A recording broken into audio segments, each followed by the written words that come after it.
આકાશવાણી સમાચાર ચૈતાલી જોશી વાંચે છે. સૌપ્રથમ મુખ્ય સમાચાર. રામલલાના પ્રાણ પ્રતિષ્ઠા સમારોહ બાદ અયોધ્યામાં નવનિર્મિત રામ મંદિર આજથી દર્શન માટે ખુલ્લું મુકાયું. દેશભરમાંથી દર્શન કરવા દર્શનાર્થીઓ ઉમટી પડ્યા. પ્રધાનમંત્રી નરેન્દ્ર મોદી આજે રાષ્ટ્રીય બાળ પુરસ્કાર વિજેતાઓ સાથે વાતચીત કરશે. તેઓ આજે સાંજે નવી દિલ્હીમાં લાલ કિલ્લા ખાતે પરાક્રમ દિવસની ઉજવણીમાં ભાગ લેશે. કેન્દ્રીય ગૃહમંત્રી અમિત શાહે ગુજરાતના ગાંધીનગરમાં સેન્ટર ઓફ એક્સેલન્સ અને બિહેવિયરલ ફોરેન્સિક્સ પર આંતરરાષ્ટ્રીય ત્રિદિવસીય પરિષદનું ઉદઘાટન કર્યું. આપત્તિ વ્યવસ્થાપનમાં ઉત્કૃષ્ટ કાર્ય બદલ ઉત્તર પ્રદેશની 60 પેરાશૂટ ફિલ્ડ હોસ્પિટલને સુભાષચંદ્ર બોઝ આપદા પ્રબંધન પુરસ્કાર 2024 માટે પસંદગી કરાઈ છે. કેન્દ્ર શાસિત પ્રદેશ જમ્મુ કાશ્મીરમાં 86,93,000 મતદાતાઓની અંતિમ સૂચિ જાહેર કરાઈ છે અને ભારત આજે કતારમાં એશિયન ફૂટબોલ ફેડરેશન કપ 2023માં તેની છેલ્લી ગ્રુપ સ્ટેજની રમત સિરિયા સામે રમશે. સમાચાર વિગતવાર. રામલલાના પ્રાણ પ્રતિષ્ઠા સમારોહ બાદ અયોધ્યામાં નવનિર્મિત મંદિર આજથી દર્શન માટે ખુલ્લું મુકાયું. ગઈકાલે માત્ર આમંત્રિત મહેમાનો સાધુ સંતોને જ દર્શન કરવાની મંજૂરી આપવામાં આવી હતી. પ્રધાનમંત્રી નરેન્દ્ર મોદીએ ગઈકાલે પ્રાણ પ્રતિષ્ઠા કરી હતી. રામલલાની 51 ઇંચ ઊંચી મૂર્તિ મૈસૂરના શિલ્પકાર અરુણ યોગીરાજે બનાવી છે. ભવ્ય રામ મંદિર પરંપરાગત નાગારા શૈલીમાં બનાવવામાં આવ્યું છે. તેની લંબાઈ 380 ફૂટ, પહોળાઈ 250 ફૂટ અને ઊંચાઈ 161 ફૂટ છે. ભક્તો કોઈપણ જાતની મુશ્કેલી વિના રામલલાના દર્શન કરી શકે તેવી અનેક વ્યવસ્થાઓ ગોઠવવામાં આવી છે. દેશભરમાંથી મોટી સંખ્યામાં લોકો દર્શન માટે ઉમટી રહ્યા છે.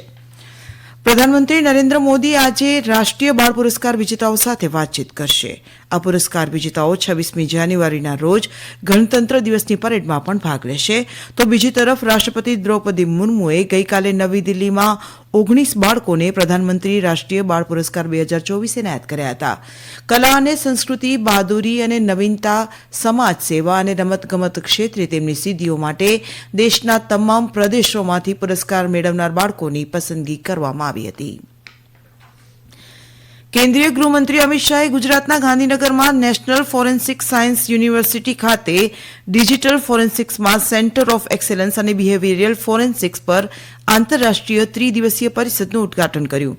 શ્રી શાહે ઉદઘાટન સત્રમાં જણાવ્યું હતું કે ભારત દુનિયાનું સૌથી મોટું લોકતંત્ર છે. ભારતની અપરાધિક ન્યાય પ્રણાલી દુનિયાની સૌથી આધુનિક પ્રણાલીઓમાંની એક છે. ફોરેન્સિક સાયન્સ એક ઉભરતું ક્ષેત્ર છે જેનો ઉપયોગ ન્યાય ક્ષેત્રે થવો જોઈએ. અપરાધીઓની માનસિકતા સમજવામાં ફોરેન્સિક સાયન્સ મદદરૂપ થશે. આર્ટિફિશિયલ ઇન્ટેલિજન્સના પડકારોનો સામનો કરવા નવી નીતિઓ અપનાવવી પડશે. આતંકવાદ અંગેના તમામ કેસો ઓનલાઈન ઉપલબ્ધ છે. આગામી સમયમાં શિક્ષણ અને ફોરેન્સિક સાયન્સમાં મોટા ફેરફારો થશે. મોદીજીએ 2047માં ભારતને વિકસિત રાષ્ટ્ર બનાવવાનો નિર્ધાર કર્યો છે. આ ઉદઘાટન સત્રમાં કેન્દ્રીય ગૃહ સચિવ અજય ભલ્લા, રાષ્ટ્રીય માનવ અધિકાર પંચના અધ્યક્ષ જસ્ટિસ અરુણકુમાર મિશ્રા અને ગુજરાતના કાયદા અને ન્યાય મંત્રી ઋષિકેશ પટેલ, ગૃહ રાજ્ય મંત્રી હર્ષ સંઘવી ઉપસ્થિત રહ્યા હતા. આ પરિષદમાં દેશભરમાંથી ન્યાયાધીશ, પોલીસ, કાનૂની અધિકારીઓ તેમજ સુરક્ષા સંસ્થાઓ મળીને 600થી વધુ મહાનુભાવો ભાગ લેશે. શ્રી શાહે આજે ભાવનગર અને અમદાવાદમાં પણ કાર્યક્રમોમાં હાજરી આપશે. આપત્તિ વ્યવસ્થાપનમાં ઉત્કૃષ્ટ કાર્ય કરવા બદલ ઉત્તર પ્રદેશની 60 પેરાશૂટ ફિલ્ડ હોસ્પિટલને સુભાષચંદ્ર બોઝ આપદા પ્રબંધન પુરસ્કાર 2024 માટે પસંદગી કરવામાં આવી છે. કેન્દ્રએ આપત્તિ વ્યવસ્થાપન ક્ષેત્રે ભારતમાં વ્યક્તિઓ અને સંસ્થાઓ દ્વારા અમૂલ્ય યોગદાન અને નિસ્વાર્થ સેવાને માન્યતા આપવા અને તેનું સન્માન કરવા માટે આ પુરસ્કારની સ્થાપના કરવામાં આવી છે. આ પુરસ્કાર દર વર્ષે નેતાજી સુભાષચંદ્ર બોઝની જન્મજયંતિ 23મી જાન્યુઆરીએ જાહેર કરવામાં આવે છે. આ એવોર્ડમાં 51 લાખ રૂપિયાનું રોકડ પુરસ્કાર અને સંસ્થાના કિસ્સામાં પ્રમાણપત્ર અને 5 લાખ રૂપિયા અને વ્યક્તિના કિસ્સામાં પ્રમાણપત્ર આપવામાં આવે છે. 60 પેરાશૂટ ફિલ્ડ હોસ્પિટલ ઉત્તર પ્રદેશની સ્થાપના 1942માં કરવામાં આવી હતી. તે ભારતીય સશસ્ત્ર દળોની એકમાત્ર એરબોર્ન મેડિકલ સ્થાપના છે જે વિવિધ વૈશ્વિક કટોકટીમાં તેની અસાધારણ સેવા માટે માન્ય છે. પ્રાથમિક મિશનમાં રાષ્ટ્રીય અને આંતરરાષ્ટ્રીય સ્તરે શાંતિ અને યુદ્ધ બંને સમયે કુદરતી આફતો દરમિયાન માનવતાવાદી સહાય અને આપત્તિ રાહત કામગીરીનો સમાવેશ થાય છે.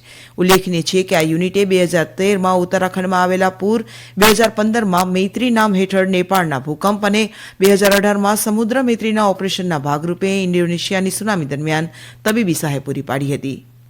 તાજેતરમાં ફેબ્રુઆરીમાં તુર્કી અને સિરિયામાં 7.8ની તીવ્રતાના ભૂકંપના વર્ષે યુનિટે 99 સભ્યોની ટીમ બનાવીને રેસ્ક્યુ, સારવાર અને લેબ સુવિધાઓ સહિતની તબીબી સેવાઓ પૂરી પાડી હતી અને ઓપરેશન દોસ્તના ભાગરૂપે હેટે પ્રાંતની શાળા બિલ્ડિંગમાં 30 બેડની હોસ્પિટલ સ્થાપી 12 દિવસના સમયગાળા દરમિયાન 3600 દર્દીઓની સારસંભાળ કરવામાં આવી હતી. આ સમાચાર આપ આકાશવાણી પરથી સાંભળી રહ્યા છો. કેન્દ્ર શાસિત પ્રદેશ જમ્મુ કાશ્મીરમાં 86,93,000 મતદાતાઓની અંતિમ સૂચિ જાહેર કરાઈ છે. જમ્મુ કાશ્મીરના મુખ્ય નિર્વાચન અધિકારી પાંડુરંગ પોલે જણાવ્યું છે કે કેન્દ્ર શાસિત પ્રદેશમાં આવનારી વિવિધ ચૂંટણીઓ માટે જમ્મુ કાશ્મીરમાં કુલ 86,93,000 મતદાતાઓની સૂચિ જાહેર કરાઈ છે, જેમાં 44,03,000 પુરુષ અને 42,58,000 મહિલા મતદાતાઓ છે. તેમણે ઉમેર્યું કે 2,31,000થી વધુ મતદારો યાદીમાં સામેલ છે, તો આમાં 1,45,000 મતદાતાઓની વિગતમાં સુધારો કરવા ઉપરાંત 86,000 મત સ્ત્રીઓના નામ મૃત્યુ, સ્થાનાંતરણ અથવા અન્ય કારણોથી દૂર કરવામાં આવ્યા છે. ભારત આજે કતારમાં એશિયન ફૂટબોલ ફેડરેશન કપ 2023માં તેની છેલ્લી ગ્રુપ સ્ટેજની રમતમાં સિરિયા સામે રમશે. મેચ ભારતીય સમય મુજબ સાંજે 5 વાગે શરૂ થશે. અગાઉ આ ટુર્નામેન્ટ ગયા વર્ષે ચીનમાં યોજાવાની હતી, પરંતુ કોવિડ-19ના નિયમોને કારણે દેશની બહાર રમાડવામાં આવી હતી. મધ્યપ્રદેશના ભોપાલમાં આજે રાજ્યોના ખાણ અને ખનીજ મંત્રીઓની બીજી પરિષદ યોજાશે. કેન્દ્રીય ખાણ અને કોલસા મંત્રી પ્રહલાદ જોશી આ સમારોહની અધ્યક્ષતા કરશે. મધ્યપ્રદેશના મુખ્યમંત્રી ડોક્ટર મોહન યાદવ મુખ્ય અતિથિ વિશેષ તરીકે ઉપસ્થિત રહેશે. આ પરિષદ ખાણકામ ક્ષેત્રને લગતા મુદ્દાઓ પર ચર્ચા કરવાની અને વિચાર વિમર્શ કરવાની તક પૂરી પાડે છે, જે ખાણ ક્ષેત્રમાં કરવામાં આવેલા સુધારાઓને અમલમાં મૂકવાનો માર્ગ મોકળો કરે છે. આ પરિષદનું કેન્દ્ર બિંદુ વ્યૂહરચના વિકસાવવા અને કેન્દ્ર સરકાર દ્વારા લાવવામાં આવેલા નવા નીતિ સુધારાની અસરકારકતાને વધારવાનો છે. પરિષદ દરમિયાન ખાણ ક્ષેત્રે શ્રેષ્ઠ પ્રદર્શન કરનાર 3 રાજ્યોને સન્માનિત કરાશે. આ કોન્ફરન્સમાં કુલ 87 ભૂસ્તરશાસ્ત્રીય અહેવાલો વિવિધ રાજ્ય સરકારોને સોંપવામાં આવશે. આ ઉપરાંત કોલસા મંત્રાલયને 5 કોલ બ્લોક એક્સપ્લોરેશન રિપોર્ટ પણ સોંપવામાં આવશે. ઉત્તર પ્રદેશમાં ધુમ્મસ અને શીતલહેરને કારણે દિલ્હીમાં ટ્રેન અને ઉડ્ડયન સેવાઓ પ્રભાવિત થઈ છે. ભારતીય રેલવેના અનુસાર આજે સવારે ગાઢ ધુમ્મસને કારણે દેશના વિવિધ ભાગોમાંથી દિલ્હી આવતી 28 ટ્રેનો મોડી ચાલી રહી છે. હાવડા નવી દિલ્હી રાજધાની એક્સપ્રેસ અને ભુવનેશ્વર નવી દિલ્હી રાજધાની એક્સપ્રેસ ટ્રેનો ઓછામાં ઓછી 4 કલાક મોડી ચાલી રહી છે. ધુમ્મસની સ્થિતિને કારણે દ્રશ્યતા ઘટી હતી, જેના કારણે દિલ્હીના ઇન્દિરા ગાંધી ઇન્ટરનેશનલ એરપોર્ટ પરથી ફ્લાઇટની કામગીરીમાં વિલંબ થયો હતો અને ફ્લાઇટ્સ કેન્સલ કરવી પડી હતી. હરિયાણા, ચંદીગઢ અને ઉત્તર પ્રદેશના કેટલાક ભાગોમાં આ મહિનાની 26 તારીખ સુધી ગાઢ ધુમ્મસની સ્થિતિ યથાવત રહેવાની શક્યતા છે. રાષ્ટ્રપતિ દ્રૌપદી મુર્મુએ નેતાજી સુભાષચંદ્ર બોઝને પરાક્રમ દિવસ તરીકે મનાવવામાં આવતી તેમની જન્મજયંતિ પર શ્રદ્ધાંજલિ આપી હતી.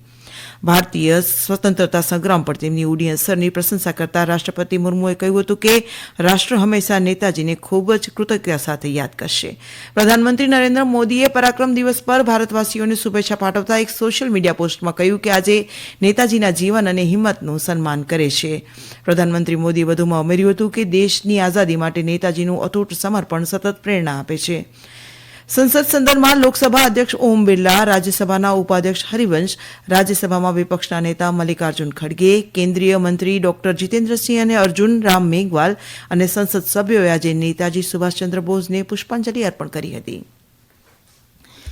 નેશનલ સેન્ટર ફોર સિસ્મોલોજીના જણાવ્યા અનુસાર ગત રાત્રે ચીનના દક્ષિણ સિનજિયાંગમાં 7.2ની રિક્ટરની તીવ્રતાનો ભૂકંપ આવ્યો હતો. દિલ્હી એનસીઆર વિસ્તારમાં પણ જોરદાર આંચકા અનુભવાયા હતા. ચાઇના બ્રોડકાસ્ટર સીસીટીવીએ ભૂકંપ પછીના 14 આફ્ટરશોક્સની જાણ કરી હતી, જેમાંથી 2ની તીવ્રતા 5થી વધુ હતી.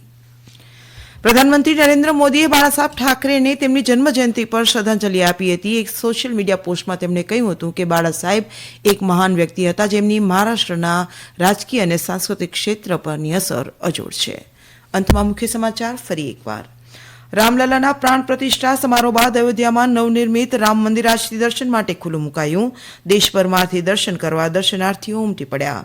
પ્રધાનમંત્રી નરેન્દ્ર મોદી આજે રાષ્ટ્રીય બાળ પુરસ્કાર વિજેતાઓ સાથે વાતચીત કરશે. તેઓ આજે સાંજે નવી દિલ્હીમાં લાલ કિલ્લા ખાતે પરાક્રમ દિવસની ઉજવણીમાં ભાગ લેશે.